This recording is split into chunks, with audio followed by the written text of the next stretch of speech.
Si Kawhi man ang bida man sa ngayon sa LA Clippers, pero so far itong si James Harden ang nagiging vocal leader nila sa kanilang kupunan. Magaling na leader itong si James Harden. Minsan na siyang nagpa-discount sa kanyang kontrata para lang makakuha ng tulong ang Philadelphia 76ers. Hindi masyadong vocal si Kawhi, tahimik siyang tao, pero gayon pa man, malaki-laki din naman ang kanyang suporta sa kanyang mga kasama. Pero ngayon ay lalo pang natagpuan ng LA Clippers ang magandang leadership kay James Harden. Kung ano man ang magiging resulta sa investigasyon ng NBA patungkol sa mga akusasyon kay Kawhi, posibleng palitan na siya ni James Harden bilang isang franchise player para sa LA Clippers.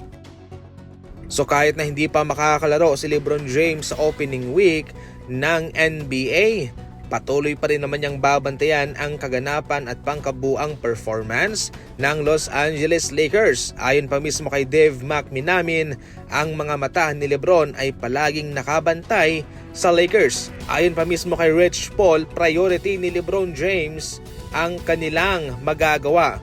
Kung sila ba'y mag-i-struggle o magiging okay lang.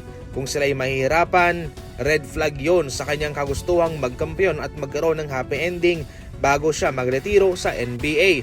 Kaya kung sakaling mahihirapan man ang Lakers sa season na ito na makasabay sa mga title contender na kupunan, tsak na hindi raw ito magdadalawang isip na umalis na lamang sa Lakers at humanap ng ibang kupunan.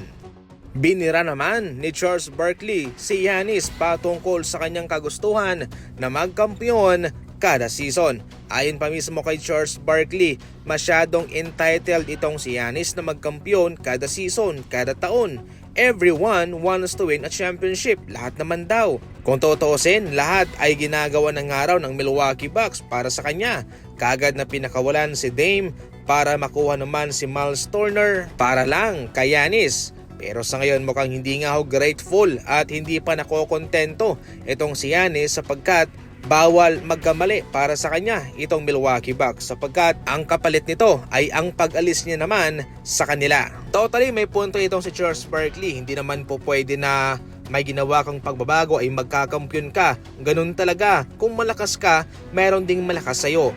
Minsan kahit na malakas nga ang isang kupunan ay natatalo sila ng isang hindi kalakasang team. Siguro para kay Giannis kung nais niyang magkampiyon kada season, well siguro ang team na yan ay napaka-perfect na, walang kamalian na. Pinili mismo ni Coach Steve Kerr na pagpahingahin ang apat niyang players na sina Moses Moody, Stephen Curry, Jimmy Butler, and Al Horford. Pre-season pa lamang po ito at ayaw niyang ma-stress, mapagod ang kanyang mga star player, ang kanyang mga role player. Ang importante ay magkaroon sila ng magandang kondisyon para sa kanilang katawan, para sa kanilang mentalidad, para sa opening week ng NBA. Sa kanilang starting lineup naman ay wala silang problema, maganda ang chemistry ng kani-kanilang mga manlalaro at maski man sa kanilang second unit ay maganda rin at nakambak pa nga nila ang Portland Trail Blazers sa kanilang nagdaang laban. Sa ngayon, ang importante ay magkaroon ng fresh na pangatawan, fresh na mindset ang kanyang mga bata para sa panibagong season.